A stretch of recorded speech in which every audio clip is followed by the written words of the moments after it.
Купра матасын алып алғаннан кейін осылай жуып, алдыменен жақсылап, сосын өзіне қажетті түсті жіптермен тігетін боламын. Және дайын лекалар шығарып алдық. Енді матаны үтіктеп пішуге кірісеміз. Міне матаның бетіне осылай матаны екіге бүктеп былайынан бір-біріне қарама-қарсы бетте шалбарды қоюға болады. Егер де матаның түсі однотонный гүлді болса да, қай бетіне қаратса да білінбейтіндей болса. Егер матаның узоры тек бір жақтама болатын болса, тек бір жақтама лекаларды қойып шығамыз. Қазір менде однотонный мата болғаннан кейін шалбарды қараңыздар, именно мынау тіке тұрған бұл долевой нет, яғни осы бойынша тіке түсу қажет. Яғни осы тіке мына шетіне параллельно болу қажет. Мынада да тура сондай шетіне былайынан қойып пішпейміз. Міне осылай долевой нет параллельно болу қажет. Және мынау жоғарғы жағы астындағы тігілетін, осылай астыңғы жағынан қатар қойып пішіп кетсек болады.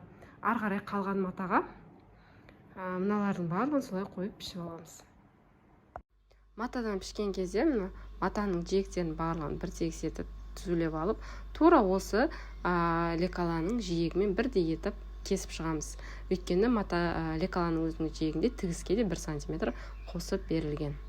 Барлық детальдарды осылайынан қойып рет-ретімен біртіндеп пішіп аламыз. Қыздар, мына қараңыздар, мынау алдыңғы ойды пішіп жатқан кезде артқы ойдың ортасы осылай матада тұтасып пішіледі. Мына екі бүктелінген ортасы тұтасып пішіледі. Алдыңғы ой жеке-жеке 2 дана болып пішіледі. Және мынау асты мына жері артық болып кеткен. Қазір бұны кесіп тастаймыз. Сонда мына былайынан тұтас ұзын бір деталь болады. Бұл мынаның етегіне былайынан тігілетін деталь. Ал мынау қалтаның орны тұратын жер. Бұл жерге қалта тігетін боламыз. Мынау қалтаның қақпағы. Мына жерге былайынан түседі, үстіңгі жағынан. Енді матаны пішіп жатқан кезде мына екеуін бір бетіне қойып алдым да, соған сәйкестендіріп, мұнда артық қалған матаны алып қалдым. Бұдан не жасаймын? Ал бағанағы күйінде қалдырсақ, міне мынандай болып ештеңеге жарамай қалады. Ал мынадан былайынан қалта пішуге болады. Мына қалталарды осының жанынан шығаруға болады. Енді ары қарай дальше жең басқа да детальдарды қоятын боламыз. Міне мынау шалбар. Мынау шалбардың қалтасының тұратын орны. Осы жерді кесіп тастап, осы жерді сызып, екі жақ бетіне бірдей қылып қалтаның орнын белгілеп алып, сосын сол жерге қалтаны тігуге болады. Ішіне қарай. Одан кейін бұдан 2 дана пішіледі. Мынау артқы бөлік. Артқы бөліктен де тура сондай 2 дана пішіледі. Мынау бел. Осының беліне тігілетін белдікше. Мына қараңыздар, мына жерде сызық жоқ, ешқандай мына жерде сызық жоқ. Яғни ол бір жақ беті осылай қосылып пішіледі, бір жақ беті тігістікке қалады деген сөз. Тура мына кеңдік 2 есе пішіледі. Мынандай болып. Бірінші осылай инемен қыстырып алып, сосын былайынан парақты қойып, осылайынан бүктеп алсаңыз болады. Мына жері тұтас, ұзын осындай бір белдікше. Қыздар, қараңыздар, мынау артқы бөлік. Артқы бөліктің ортасы тұтас пішіледі. Полностью. Алдыңғы бөлік 2 дана, 2 жақ бетіде ашық болып пішіледі. Әдіп тоже 2 дана болып пішіледі. Мына жерде енді бір нюанс бар, қараңыздар.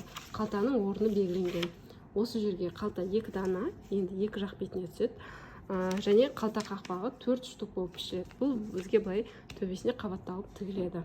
Және мынау беліндегі көрсетілген сызыққа біздің мынау белдікшеміз тігіледі. Мынау артқы жақ бетке.